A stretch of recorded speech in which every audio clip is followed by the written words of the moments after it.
Âgée de 90 ans, Nadine de Rothschild mène une vie paisible dans une maison achetée en 5 minutes près de la ville de Genève, en Suisse.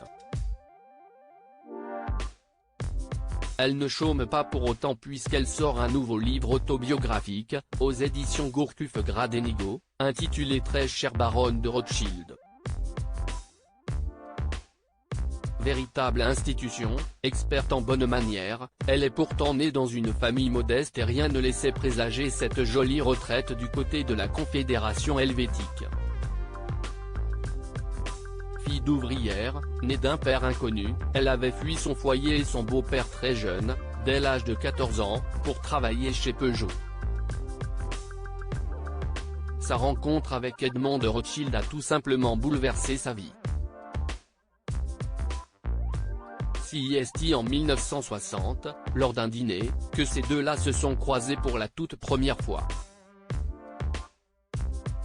Il a un côté dominateur et cela me plaît, raconte Nadine de Rothschild, qui se décrit aisément comme une geisha, dans les colonnes du journal quotidien Le Parisien.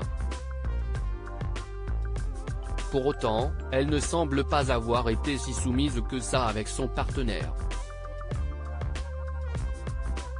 Mariée pendant 30 ans, entre voyages, mondanité et obligations, elle conservait une part d'in-time dans une maison à Quiberon, dans le Morbihan, où Edmond ne lui rendait jamais visite quand elle s'y trouvait. Aujourd'hui, il n'y a plus de savoir-vivre à la française. Edmond de Rothschild est décédé durant l'année 1997, laissant son épouse derrière elle ainsi que leur unique fils Benjamin, décédé le 15 janvier 2021 des suites d'une crise cardiaque. Aujourd'hui, il n'y a plus de savoir-vivre à la française, regrette-t-elle, toujours dans le journal Le Parisien. On ne met plus de cravate, on vit en gens. Outre l'écriture de son nouveau livre, Nadine de Rothschild vient de lancer une Légion d'honneur du cœur avec une amie journaliste à Genève, que le duo destine aux patrons qui emploient des salariés atteints de maladies graves.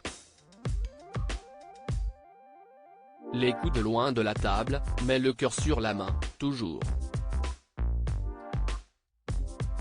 Retrouvez le portrait de Nadine de Rothschild dans le journal Le Parisien du 22 février 2023.